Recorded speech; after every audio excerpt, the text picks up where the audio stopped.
Պարոն Վարդանով, ինչպես հայտնի է, Հայաստանի իշխանությունները որոշել էին պարտադիր զինվորական ծառայությունը կես տարով կրճատել, բայց դա պետք է արդեն կիրառվեր 2026-ի ամառային զորակոչի ժամանակ, բայց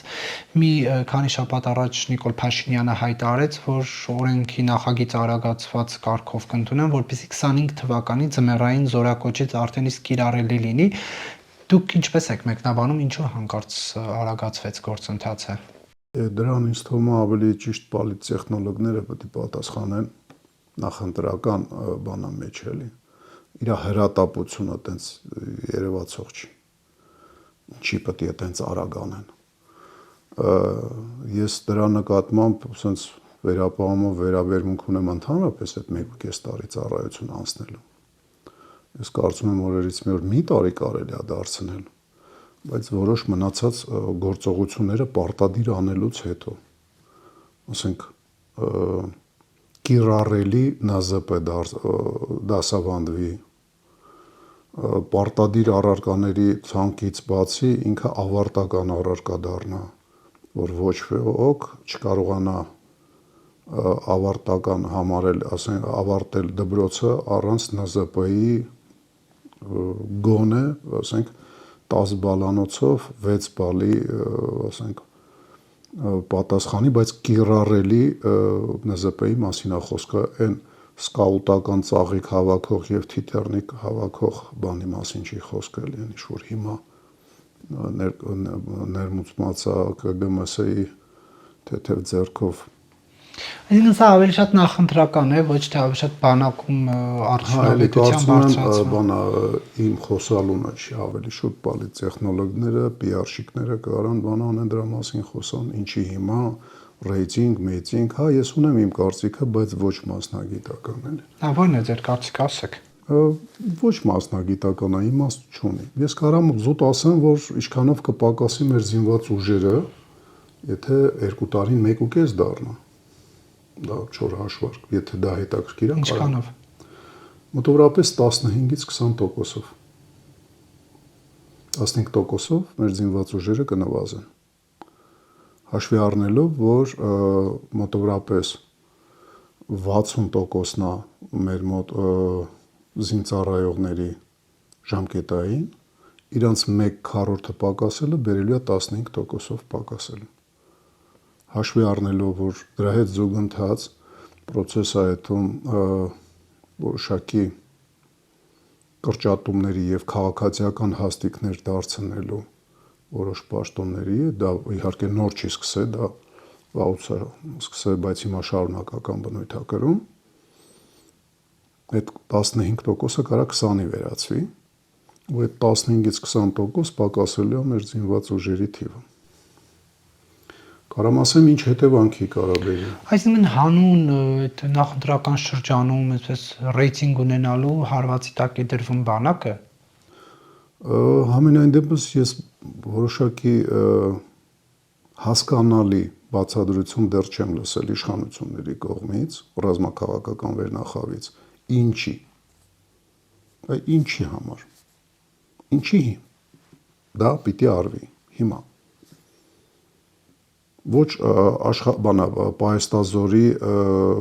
մակարդակն է բարձրացվել այն աստիճանի, որ ասենք մեր ամբողջ պահեստազորը գործունյա պահեստազորը, որը գնահատվում է 250-ից 350 հազար հոգի, իր մարտունակությունը չի բարձրացրել արդեն։ Որոշակի աշխատանքներ տարվում է, այո, 3-ից 10 հազար հոգի ամեն տարի պահեստազորայիններ վարժանքներ անցնում եւ մարտական հերթապահություն այդում։ Այդ տեմպով, ասենք, մեզ պետք կգա 25-ից 100 տարի, որպեսզի բոլորը անցնեն։ Դա այնքան էլ խելամիտ չի, էլի, ասենք, պահեստազորը այդ ձևով ամրացնելը, գրագետ դարձնելը, իրենց մարտունակությունը բարձր պահելը։ 200-ից 250 հազար հոգի ամեն տարի պիտի անցնեն այդ սպորերով։ 200-ից 250 ու այդ թվերը թող ձեզ չվախացնեն։ Դա ընդհանրապես նշանակում է անցնամեջ 10 հազար հոգի, կեսը սովորում են, կեսը մարտական հերթապահություն են անում։ 5000 հոգի մարտական հերթապահություն, 5000 հոգի մարզվում է։ Ամեն ամիս այդ կոնկրետ ամսին 10000 հոգի բանարվում։ Եվ կան ռեզերվիստներ, որոնք ավելի ուշ են կանչվում, դա ավագ տարիքային խումբն է, ասենք 35-ից 40-ից վեր, որոնք կանչվում են 2-3 տարի մեկ։ Այդ աշխատանքները արվել են արդեն ոչ։ Արվում են, այո, բայց սկզբնական փուլում են։ Իսկ մենք մեզանից ենք պահում, ոնց որ այդ ամեն ինչ արդեն արված է, ՆԶՊ-ն շատ կիրառելի է, ՆԶՊ-ի դասատուները ամեն դասարանի հետ աշխատում են նաև բանակից օգնություն ստացած սերժանտների եւ կրծաշ սպաների օգնությամբ, որովհետեւ մակարդակը բարձրացնել պրակտիկ ասենք 0-ից ՆԶՊ-ի դասատուների հնարավորություններով անհնար է։ Արդեն բարձրացնելուց հետո պահպանել ուսուցիչների միջոցով դա հնարավոր է, բայց բարձրացնել անհնար է։ Ռեզերվը չկա, ասենք պարապած, չկա ՆԶՊ-ն կիրառելի, բայց ինչի պատճառով են դա անում։ Ինչ էկոնոմիա են այդտեղ անում։ Գումար են տնտեսում, որ զենք առնեն, կարա դիտվի, բայց եթե դու զորք չունես, որը որ կպահի առաջնահերթ, ասենք խնդիրները կլուծի, առաջնագիծը կպահի, դու այդ զենքերը առնում ես զուտ Բաքվի հաղթանակի պուրակի համար որպես ցուցանմուշ։ Պարոն Վարդանով, Սուրեն Պապիկյանը օրերս հանրային եթերում անդրադարձել է այս քննադատություններին բանի հետ կապված, որ կրճատվում է թիվը եւ այլն, հերքում է տեղեկությունները եւ նշում, որ Պաշտպան Հայրենյաց ծրագրով միայն 2 տարվա ընթացքում ժամկետային ավելի քան 4000 զինծառայողներ դարձել են պայմանագրային, նախաձեռնություն ունենք, որի արդյունքում նրանք կարող են պայմանագիրը դարձնել 7-ից 10 տարվա, այսինքն այս տղաների մի մասն իր պայմանագիրը փոխարինելու է 7-ից 10 տարվա պայմանագրերով, սա դառնալու է մեր պրոֆեսիոնալ բանակի էական մասերից մեկը, ասել է Պաշտպանության նախարարը։ Սա հիմնավոր հակադարձում է այն մտավախություններին, որ թվակազմ է կրճատվում։ Նախ անդրադառնամ դրան, որ ես շատ վաղուց, երևի 30 տարի է, հայ հասարակությանը, հայ որոշ զինվորականներին հոգնել են բացադրելով, որ պրոֆեսիոնալ բառը ինչի ոնց էր իրանք կիրառում։ Պրոֆեսիոնալ բառը, որը հայերեն չի, հայերեն թարգմանություն ունի, կոչվում է արհեստավարժ։ Արհեստավարժը ինչ կապ ունի, թե ոնց ես դու իրանց հավաքագրել։ Հավաքագրել ես զորով պայմանական, ժամկետային, թե խրախուսել ես ինչ-որ բաներ, վիճակներ ես խոստացել եւ մարդիկ կամավոր են եկել, դա ընդամենը հավաքագրման ձևն է։ Նույնիսկ կարաս վարձկաններ վարձես, արտասահմանցիներ, բայց դա հավաքագրման ձևն է, դա կապ չունի արհեստավարժության հետ։ Արհեստավարժը լինում է, երբ որ արհեստին ծանոթանում է եւ բարձրացնում է իր արհեստի մեջ, ասենք, ունակությունները, արհեստավարժ է դառնում։ Ու այդ աստիճան պրիմիտիվ բացադրությունից հետո էլի լսել նման բառ, ներող եղեք, արդեն ես հոգնել եմ։ Դա առաջինը։ Երկրորդը 4000 հոգի պայմանագիր են կնքել 5 տարով։ 5 տարով 4000 հոգի։ Այդ ինչ է նշանակում։ Հիմա են կնքել։ Իրանցից մի մասը կնքել է կես տարի առաջ, մի մասը մի տարի առաջ, մի մասը 1.5, մի մասը 2, մի մասը 2.5, ու այտենց հələ բաժանենք։ Այդ ինչ է նշանակում։ Դա նշանակում է, որ ժամկետային զինծառայողների մոտավորապես 10%-ը պայմանագրային է դարձել։ Իսկ դու ստե 25-ն ես կրճատում, կամ 20-ը, կամ 15-ը, էլի 5% անձնակազմի կորուստ ունես։ Իսկ մարտական դրության մեջ 5% կորուստը կարա արդեն կործանարար լինի, եթե չկա արհեստին տիրապետելու մարտական ունակությունների, ասենք, պատշաճ մակարդակ։ Հասարակ մի հատ օրինակ։ Թուրքերը դիրքերում պահում են այս պահին ամեն դիրք 12-ից 25 հոգի մարդ։ Իմенно չի որ դա գաղտնիք է, մեր բնակավայրերից դա պարզ երևում է, պարտադիր չի զինվորականները inside ասենց բան անեն, էլ ինֆորմացիա դուրս թողեն, ես էլ օգտվեմ դրանից, որ պրեսայի հետ բան անելուց չարաշահեմ ինձ վստահությունը։ Գյուղացիներն են տեսնում, որոնք ոչ մի թուղթ չեն ստորագրել եւ բաց-բաց դրա մասին խոսում են։ Մինչև 25 հոգի մարդ այն դիրքում են կանգնած թուրքերը, որի դիմաց մեր դիրքը մի ջոկ է կանգնած։ Հայկական ջոկի թիվը 10-ից քիչ է։ Ընդունենք, որ դա գաղտնիք է եւ բանը հաստիկա ցուցակով հայտնի չի ինչքան է։ 10-ից քիչ է, որովհետեւ սովետի ժամանակ 10 էր։ Մենք պակասացրել ենք։ Հիմա 10-ի դիմաց պայմանական 10-ը չկա գրեթե ոչ միտեղ։ Կանգնած է մինչև 25 թուրք։ Արդեն ինքը թվականակով այն վիճակում է, որ իրան թույլ կարա ցանկացած պահին ակտիվ գործողություններ սկսի առանց խորքային շրջաններից զորք ներքաշելու, որը որ կարար մեր հետախուզությունը նկատեր։ Դա անակնկալ ջախջախիչ հարվածի նախապայման է։ Բանը առանց կուտակման, ասենք ցույց տալու կուտակումների հարցակման դիմել գերիշխող թվականակով։ Ու մենք այդ 10-ը պայմանական 10-ը 10-ից քիչ է մեր մոտ ջոկի թիվը 10%-ով պակասացնում ենք, դարձնում ենք 9։ Հարաբերությունը բնականա ավելի շատ է, ասենք, մեծանում մեր ու դիմացը հանուն վերընտրվելու, այսինքն դիրքերում դիրքեր պահողների թիվն է կար։ Թե ինչի էլ եմ ասում, այդ PR ագենտների հետ եւ պոլիտտեխնոլոգների հետ։ Դե իմ տպավորությունը ոչ պրոֆեսիոնալ է ու մի քիչ, ասենք, ճիշտ չի, որ ես լինելով որոշ բնագավառում արհեստավար պրոֆեսիոնալ կապ չունի, որ ես չեմ ծառայում, բայց ես արհեստավարժ եմ։ Խոսամ այն թեմաներից, որոնք մեջ ես սովորական քաղաքացի եմ։ Տեսեք, այս Սուրեն Պապիկյանի հայտարարության ֆոնին ուշագրավ է դառնում Պաշտպանության փոխնախարարի հայտարարությունը խորհրդարանում, ասում է, ցանկալի չէ այս ամբիոնից հնչեցնել, որ զորքի թվականակը չի հերիքում, դրա համար վարժական հավաքներին ներկայացնում են մարդկանց նաև մարտական հերթապահության։ Ոնց մի հատ էլ եթե կարելի է։ Ցանկալի չէ այս ամբիոնից հնչեցնել, որ զորքի թվականակը չի հերիքում, դրա համար վարժական հավաքների ներկայացած մարդկանց մարտական հերթապահության ենք ներգրավում։ Այս հակասությունը ինչպես եք մեկնաբանում, ինչպես է ստացվում, որ նույն գերատեսչության մեկ այլ մի բարձրաստիճան պաշտոնյա լրիվ այլ բան է ասում, մեկ այլ պաշտոնյա մեկ ամսվա տարբերությամբ այլ բան է ասում։ Դա արդեն ոնց ասեմ, կրիզիս վլաստ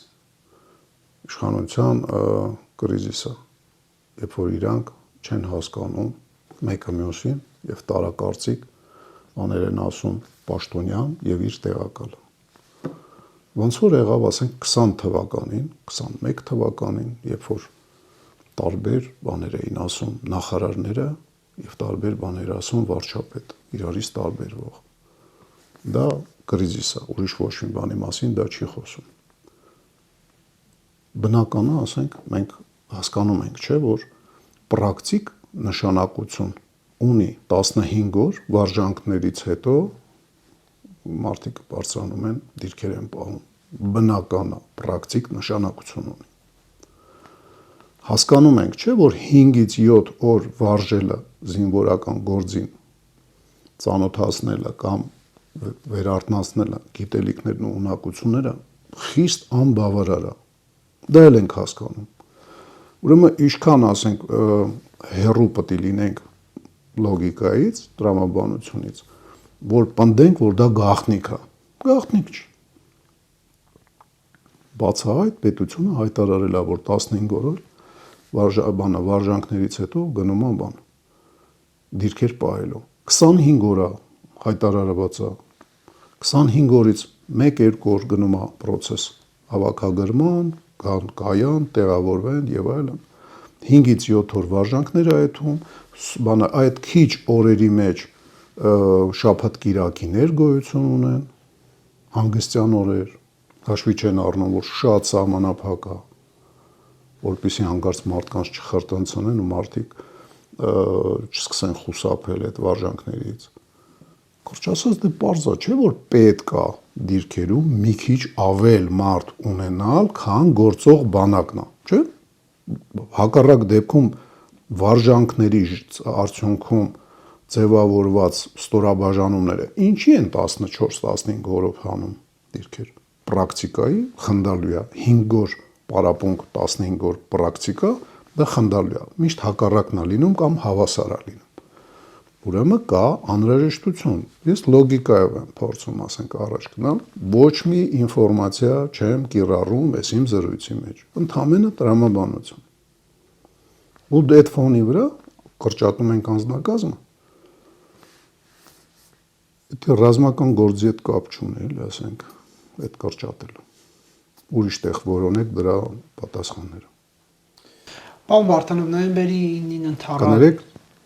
պարտադիր չի, ասենք, ընտրության հետ։ Կարա արտաքին ճնշումների ազդեցության տակ լինի։ Կարա լինի, ասենք, արտաքին ճնշում ոչ միայն մեր հակառակորդների բանակցող սեղանի վրա եւ մարտի դաշտում, կարա լինի նույնիսկ դաշնակից երկրների կողմից պրես։ Ինչ պետք է դաշնակից երկիրը ճնշի։ Տարբեր պատճառներ կան։ Դաշնակից երկիրը կարա ասի թվականակդ պակասացրա, որ ես քեզ զենք վաճառեմ խոսքի, որտեղ դու ի վիճակի չես քեշ փողով առնես, եթե պակասացնես, ավելի քիչ ծախսեր կունենաս, ես քեզ կկարնաս զենք վաճառեմ։ Որոշակի գառանտիաներ եմ տալի։ То есть պայմաններ, որ նույնիսկ դաշնակիցը կարա քո արժև դնի զինծառայողների թիվը պակասացնելու գործող բանակի, բազմաթիվ են։ Կարա նաև այդ լինի։ Բայց ամենայն դեպս ռազմական գործի հետ այս պակասացնելը կապ չունի։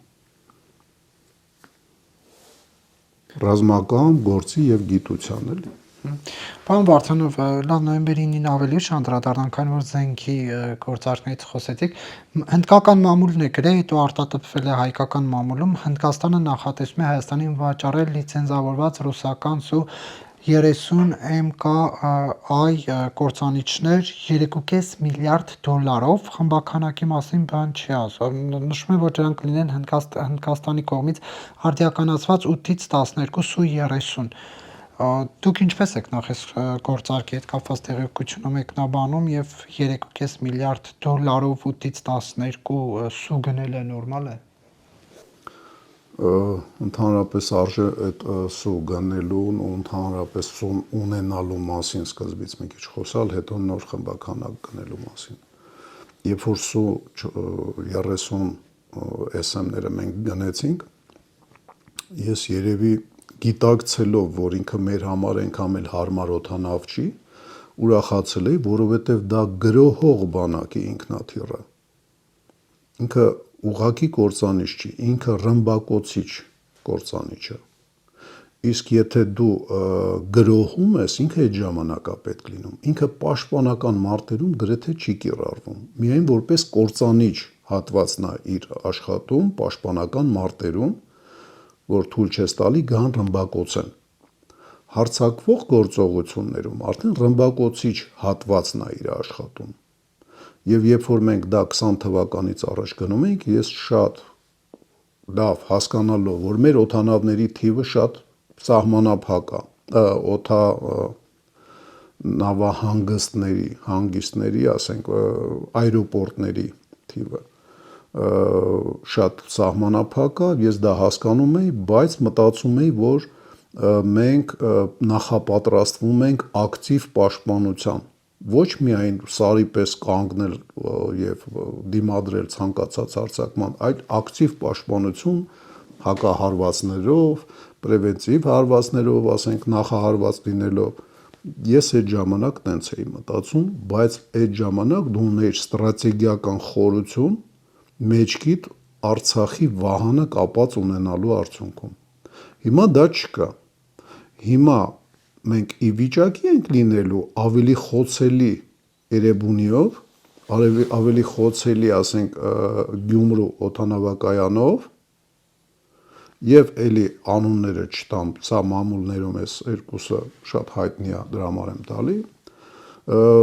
Կարճ ասած 4-ից 5 օդանավ ունենք զլյոտնի պալասաներ, որտեղից այդ օդանավերը կարան թռնեն։ Բոլորը հեռահար չէ։ Միջին հեռավորության թուրքական հրետանային, ասենք, սիստեմաների հարվածին տակ կարան ընկնեն իրենց սահմանից ոչ հեռու գտնվելու պատճառով։ Նման օդանավեր, որոնք մի քանի կիլոմետր 2-ից մինչև 3 կիլոմետր տարածություն ա պետք, որ ինքը կարողանա օդ բարձրանա։ Նման օդանավ գնելու իմաստ ունի, կան ավելի թեթև կործանիչներ, շատ ավելի մատչելի չէ, մի քիչ ավելի մատչելի, օրինակ շվեդական գրիպենները։ Կամ ֆրանսիական օդանավեր, որոնք որ իրենց միայն կործանիչ հատվածը էլի ավելի մատչելի է։ Ռաֆալները։ Ինչի չենք գնում միայն կործանիչը, եթե մենք նախապատրաստվում ենք միայն պաշտպանվելու։ Հարձակվողական գործողությունների համար մենք չունենք անհրաժեշտ խորություն։ Չունենք ուղղակի։ Թվում է, թե հարձակվելու համար քեզ պետք չի խորություն։ Պետք է, որովհետև որտեղ որ դու հարձակվում ես, կողքը հակառակորդը կարա հաջողություններ ունենա, ու այդ հաջողությունները չպետք է քո համար կործանարար լինի։ Դրա պատճառով կարծում եմ Su-30-ը այնքան էլ ճիշտ օդանավ չի, ասենք, կործանիչ, ռմբակոծիչ լինելով Հայաստանի Հանրապետության համար։ Կարելի է վաճառել ուղղակի, իրենք ոնց որ ասած լրիվ թափ-թազա վիճակ են, էլի։ Այն քանակը, որ մեր մոտ բենզինը խնայելով իրանց օդ են հանում, այդ քանակը գործարանն է հանում, ասենք, տեսնելու աշխատում է, թե չի աշխատում։ Փաստորեն ինքը որպես թափ-թազա կարա հեշտ վաճառվի։ Հիմա, երբ որ Ռուսաստանը եւ Արևմուտքը այդ ռուս-ուկրաինական երկու ռուսները, երբ որ իրար հետ կռվում են Կիևի եւ Մոսկվայի ռուսները, հսկայական քանակ զենք է եւ սպառազինություն են սպառում եւ ինքնաթիռ գնողներ մենք շատ հեշտ կարող ենք ճարել։ Գնել համապատասխանը։ Հիմա սա անարդյունավետ է, այս գնումը։ Կարծում եմ այո։ Ճիշտ է, ավելի անարդյունավետ է 4 ինքնաթիռ պահելը։ Պիտի լինի շատ։ 4-ը անարդյունավետ էր դեռ գնելուց։ Այդ ժամանակ խոսում էին մինիմալ քանակ 12-ի մասին, որ 4-ը դա առաջինն է պարտիայից։ Ընդհանուր 12-ա լինելու եւ ավել։ Հիմա ասենց մի հատ դիլեմա է, անիմաստը 4 ինքնաթիռ պահելը կամ իմաստը քիչ է, բայց այդ տեսակի ինքնաթիռ շատացնելը էլի իմաստը քիչ է։ Կարաս ավելի լավ վարիանտներ օգտագործես։ Այդ թվում նաև Հարավային Ամերիկայում կան նորմալ ինքնաթիռներ, կործանիչ, որոնք որ ավելի մատչելի կարելի է բերել։ Ինչի Հնդկաստանից էդ էլ է հասկանալի, այդ հակամարտությունը թույլ չի տալի, որ ռուսը ինքնաթիռներով զբաղվի նաև դուրս վաճառելով, որովհետև ռուսական վերսիան կարծում եմ, եթե ավելի լավը չի, որովհետև սա լիցենզիայով է եւ լրիվ ռուսական Su-30 SM-ն են, այդ MK-ի դա նույն ինքնաթիռն է Հնդկաստանի համար Հնդկաստան-Ինդիա բառից է գալի։ Մեզ հաստատ ավելի հավեսով կվաճառեր ռուսը։ Ուղղակի հիմա ինքը չի կարում վաճառել։ Եվ այդ կարող է չարիքներից փոքրագույն են ընտրել 4 ինքնաթիռ չթողելու դեպքում շատացնում են։ Բայց ուրեմն ինչ որտեղ մենք օդանավներ ենք կառուցում, զլյոտնի պալասաներ ենք կառուցում, եթե այդպես է, հալալա իրանց, այդ ոնց են գաղտնի պահում, որ հասարակությունը դրանից տեղյակ չի։ Ապրեն իրանք։ Շատացնում են, գաղտնի օդանավներ ունենք, օդանավակայաններ, զլյոտնի պալասաներով, երկար, որտեղ կարա, դեպ գրիպենը 500 մետրից կարա օդ բարձրանալ։ Դա պահպանման տեսանկյունից արդյունավետ չէ, թե մարտական կիրառման պրակտիկ չի։ Հենց սկզբից ասեցի, ինքը որպես ռմբակոծիչ չի կարանալու աշխատի։ Ինքը որպես կործանիչ է աշխատելու, բայց խես ռմբակոծիչն էլ առնում։ Ոնց որ շաքար ունեցող մարդը, եթե կանանչի առնելու, հետը դավեսկա պեսոկ տան ու դրա համար գինը մի քիչ ավելի բարձր, ասի չեմ ուզում շաքարավազ։ Ես շաքար ունեմ, ախպեր առանձին չենք տալի։ Եթե ուրիշ կանանչի ծախողից առնի բանջարեղեն կանանչի, որը շաքար հետը չի տալի, որը մի քիչ ավելի մատչելի կլինի։ Բայց կարող չարիքներից փոքրագույններ, որոշ բաներ կա, որ մենք այնքան էլ տեղեկացված չենք, կարող է չարիքներից փոքրագույնն անտրվել։ Բայց դրա համար, այ ոնց որ ժամկետը կրճատելու հետ կապված ասեցի, պարտադիր պայմաններ կա, պարտադիր պայմաններից գոնե մեկը կա, որը որ ուրեմն թռիչքուղիներ են պետք ավելացնել եւ այսօրվա ներկա օդանավակայաններից դուրս փաստորեն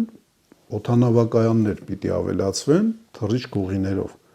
որոնք որ մի քիչ ավելի հեռու կլինեն հակառակորդի սահմանից, խոսքի Էրեբունին Թուրքիայի սահմանից 19 կիլոմետր հեռավորության վրա է, 19,800, մոտ 20 լավ։ Հեռար այսօր հրետանին փողային մինչև 40 կիլոմետր է խփում։ Պարոն Վարդանով, հիմա խաղաղություն է Հայաստանում։ Նիկոլ Փաշինյանն է ասում, Հայաստան 2025 թվական խաղաղություն։ Ես իր հետ համաձայն չեմ, ես համաձայն կլինեի, եթե ինքը ասեր հարաբերական անդորր։ Որտեւ իրոք հարաբերական անդորր է։ Մոտավորապես 1 տարուց մի քիչ ավել թուրքերը սահմանի վրա չեն կրակել մարդ սպանել։ Կրակոցներ արել են, այո, նաև ասենք կրակել են բնակավայրերի ուղղությամբ, վնասվածքներ կան, շինությունների, բան ասենք, բայց զինծառայող չի սպանվել։ Ժամանակավոր հարաբերական անդոր, բայց խաղաղություն չի։ Խաղաղությունը մի քիչ ուրիշ ձև է լինում։ Դա գիտեք ոնց ցանկալին ներկայացնել որպես իրականություն։ Խաղաղությունը մի քանի պարտադիր պայման ունի։ Առաջինը այդ պարը, այդ տանգոն երկու հոգի են պարում։ Այն երկու հոգին ում մեջ խաղաղություն չկար։ Հիմա մեր կողմից պարում են, լինում է չէ, որ մեկը պարում է զույգերից, մյուսը ծափ է տալի։ Բայց հետո պետք է միանա։ Այդ ծափտվող վիճակից թուրքը դուրս չի գալի։ Ինքը ակտիվ գործեր չի անում խաղաղության համար։ Ես չեմ տեսնում ակտիվ գործեր։ Դբրոցի ծրագիրը փոխված չի, որտեղ հայեցիացությունը, ասենք, որպես մաթեմատիկական խնդիրները անգամ ներկայացված։ Ուրեմն դաստիարակչական, ասենք, իրանց հայրենասիրական վարչությունը, կրթության իրանց նախարարության ոչ մի ձևով իր աշխատանքը չի ձևափոխել։ Հայեցիացությունը գնում է բոլոր մակարդակների վրա, սկսում է մանկապարտեզ դպրոցից, բայց նաև պետական մակարդակների վրա է գնում։ Դատվում են, ասենք, պատանդ վերցված քաղաքացիականները, այնտեղ մի քանի զինվորական են, մեծ մասը միգուցե նախկին զինվորական, բայց քաղաքացիականներ են։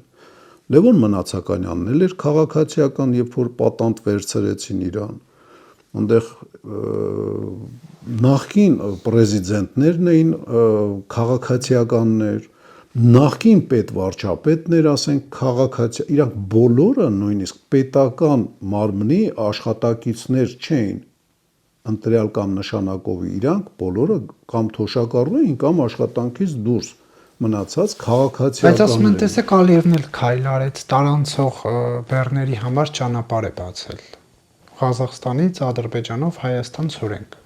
Թուրքիայի սահմանը 93 թվականի գարնանից փակված է։ Գիտեք ինչի պատճառով է փակվել։ Քարվաճար գարնանը Արցախի ուժերի կողմից ազատագրելու պատճառով։ Եվ պայման էր, որ մինչև Քարվաճարը թուրքերին չվերադարձվի, այս կամ այն պայմաններով սահմանը չի բացվելու։ Ու այդ հայտարարությունը սահմանը փակելուց երևի մի 4-5, միգուցե 6 ամիս հետո, կարող է մի քիչ ավել, Թուրքիայով ցորեն եկավ Հայաստան։ մեր մի քիչ ավագ սերնդի քաղաքացիները կհիշեն թուրքական համարներով կարմիր կուզովներով բեռնատարներ հսկայական քանակ մտան Հայաստան, ցորեն բերեցին։ Ինչքան հիշում եմ, կես տարվա ցորենի պաշար։ Ու դրանից հետո ինքը փոխեց իր վերաբերմունքը, թե պատերազմի 100%-անոց մասնակից մնաց, թե սահման բլոկադայի մեջ Հայաստանը պայելով։ Մեր քաղաքացիները մի քիչ թեթև են նայում բլոկադային։ Բլոկադան, то есть սահմանները փակել, դա պատերազմի ակտ է։ Դա պատերազմի մասնակից, համամասնակից դառնալն է։ Ինքը մինչև հիմա Թուրքիան մեր հետ պատերազմի մեջ է։ Եվ ակտիվ փուլի ժամանակ ինքը թույլ է տվել, որ իր տարածքով ցորեն անցնի։ Ուզում եմ ասեմ, այս ցորենի անցնելու հետ ես իմ ինչ հույսեր կապել պետք չի։ Ավելի կարևոր բաներ կա։ Քաղաքացիները ցանկացած թուրքական ալիք մտեք, որտեղ որ մեկնաբանություններում հայերի հետ խաղաղության մասին խոսքեր կա, շատ արագ այդ մարդուն կամ փագում են, բանի մեջ են գցում, կամ էլ ձերբակալում են։ Դա այնց նման չի էլի այն տանգոյին, որի մեջ էս ծափ տվողը հեսա կգա, գրկախառնվի ու կսկսեն էկստազի մեջ շարժվել իրար հետ։ Դա խաղաղություն չի, պատրանք։ Ադրբեջանում Ռուսաստանի դեսպանը հայտարարել է, որ 7-րդ անգամ է այցելում ազատագրված Ղարաբաղ։ Սա ինչպես եք մեկնաբանում։ Ընտիր, ասենք, Ռուսաստանի դաշնակիցը, մեր 100%-անոց դաշնակիցը, դա հեգնանք է, մեր բաներ մեկ-մեկ չեն հասկանում իմ հեգնանքը, ես բարդ եմ խոսում։ Հերթական անգամ ցույց տվեց, որ ինքը այնքան էլ խղճով դաշնակից չի։ Մեզ բարի համբյուր վերաբերմունքով աչքի ընկած, ասենք, օդային համբյուրներ գոնե պատերազմի վաղտ ուղարկած, ասենք, Ֆրանսիայի դեսպանն էլ անդե մի քանի անգամ եղել, չէ՞։ Ինչքան գիտեմ։ Անգլիայի դեսպանն ա եղել, որ այս պահին, ասենք, բավականին լուրջ դերակատարում ունի Հայաստանի Հանրապետությունում, Ամերիկայի դեսպանատունն ա այնտեղ աչքի ընկել ներկա լինելով, որ ինքը պիտի որ նեյտրալիտետ պայի, չէ, ասենք ինքը երկու կռված, ասենք չարաճիճի աշակերտներին դպրոցի դիրեկտոր որպես նստեցրել սեղանի մոտ սենց արել, ասել է բարիշեք, բայց միևնույն ժամանակ կողմը պահել։ Գիտեք, դա ինչքան հեշտ է բացատրվում։ Ուժերի կողմը կանգնելը հաճելի է, ձեռնատու։ Ռուսաստանը այնտեղ ուժային ներկայություն է ունեցել, խաղապաներ են եղել եւ հիմա ասում է ազատագրված։ Եթե դա ազատագրում էր, խաղապաներն ինչի էին եկել էին ազատագրելու։ Ես մի քիչ առաջ ասեցի ինքը որպես դաշնակից լավը չի։ Ինքը հեչ լավը չի որպես դաշնակից։ Եվ դա իր ոչ լավ դաշնակցի մասին է խոսքը։ Իսկ այն պատմական արդեն դարձած կազուսը, որ ինքը կապիկ լամիշ էր լինում մեր դաշնակիցը լինելով թուրքերի հետ խաղեր էր տալի, շատ ավելի ջերմ էր խաղում իրենց հետ, քան մեր։ Դա արդեն պատմական իրողություն է, դա ոչ մի բան չի փոխում ներկա պահին։ Բայց մենք պիտի հիշենք մի բան, որ ոչ ոքի հետ թշնամություն սկսել չարժե։ Մանավանդ գերտերության, որը որ ինքան ստոր է իրան պահում, որ դաշնակից վաղտ, ասենք, կարա քո հակառակորդին զենք ծախի։ Պատկերացրեք, եթե մենք թշնամանանք իրանց հետ, ինչքան ավելի շատ ստորություններ կտեսնենք այդտեղից։ Օրինակ, թուրքը ռուսների հետ աղբերությամբ լնդերով համբյուրվեց, չէ, ասենք 22 թվականի փետրվարի 22-ին։ Նենց ջերմ էին համբյուրվում, որ խուժանական մտքեր եկավ։ Եվ ինչ։ Ռուսաստանը մոտավորապես 1-2 միլիարդ դոլարի վնաս հասցրեց իր ջերմ եղբորը Ուկրաինայում ռմբակոծելով MPZ-ները, այդ նավթի վերամշակման գործարանները։ Ռուսաստանը այդպեսի է։ Ու ասեմ այդ ցանկացած կայսրություն, որը որ փոքր երկրներին նայում է որպես իր ձեռքի մեջ եղած խաղաթուղթ, ցանկացած խաղաթուղթ կարաս դեն գցես, չէ՞, ասես սպաս կամ խաղադրույքներ բարձրացնես, հարմարա քեզ այդ պահին։ Պիտի այնքան ուժեղ ելնես, որ քո չափսերը հաշվի չառնվի, քո հետ հաշվի նստեն։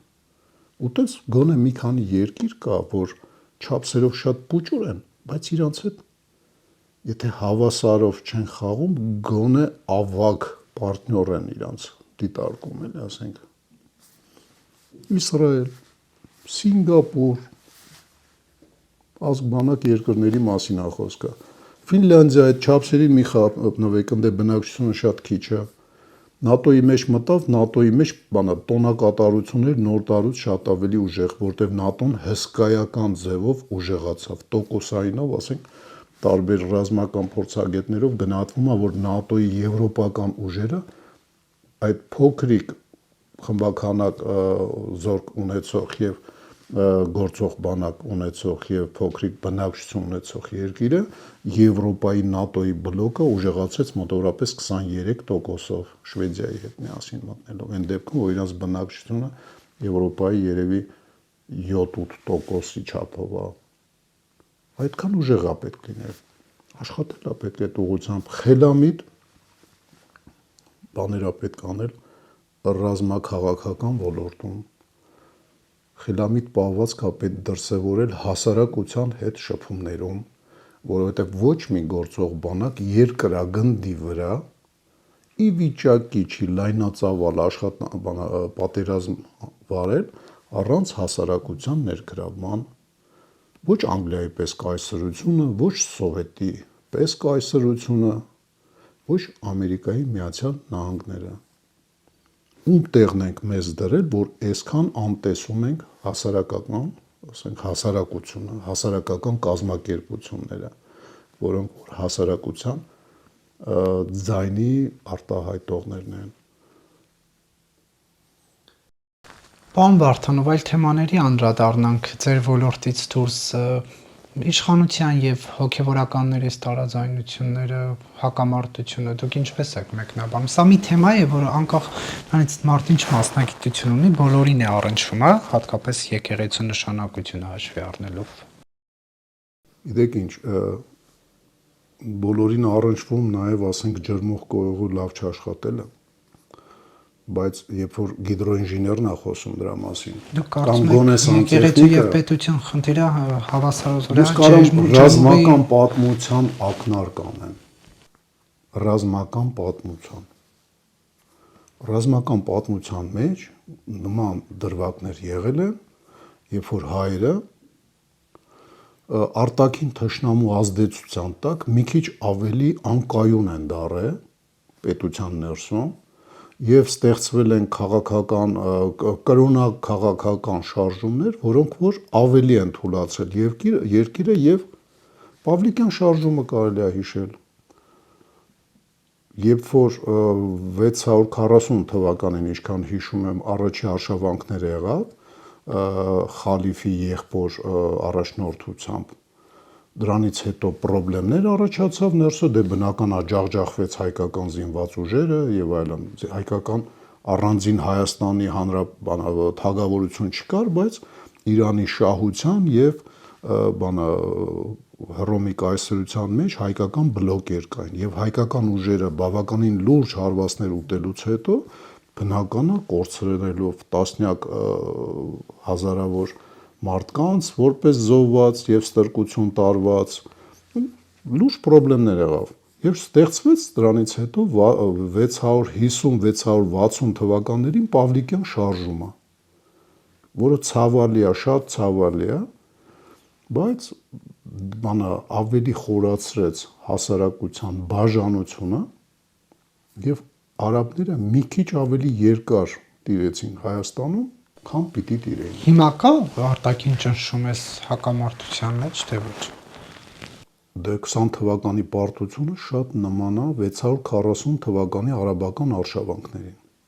որը որ ամբողջությամբ չվերացրեց հայկական իշխանական, ասենք, զորքերը եւ իշխանական իշխանությունը տարբեր հատվածներում, Սյունիքում, Տարոնում եւ այլն, բայց թուլացրեց հասարակությունը անգավ երկարաժամկետ դեստաբիլիզացիայի մեջ խառնված էր եւ որոշ մարդիկ գտան ճանապարհ, որ ավելի դեստաբիլիզացնենք, կարող է ավելի լավ լինի։ Եվ Պավլիկյան շարժումը հետո ստիպված եղավ լինելով քրիստոնեական երիտասարդական շարժում, սեկտա փաստորեն, ստիպված եղավ արաբական զորքերի կազմում քրիստոնեական, ասենք, պետությունների դեմ պատերազմի իր զորքերով Աֆրիկայի իշխանությունը հայտնի։ Բայց հիմա կա օրինակ ճնշում, որ դրսից, որ թիրախավորեն եկեղեցին, թե ոչ։ Դա ես չգիտեմ, բայց պատմական ռազմական պատմության ակնարկը, որ ես բերեցի, մեկին մեկ նման է։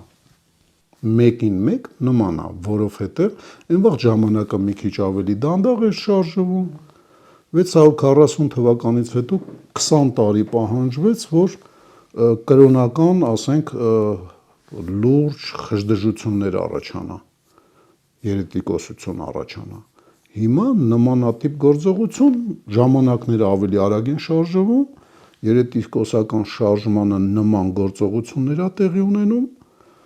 5 տարի հետո, 20 թվականից հետո, ինքը շատ նման է։ Ընդհանրապես խորը հավատացյալները դրա մեջ ուրիշ բան են տեսնում։ Ես տեսնում եմ դրա մեջ մեզ բաժանող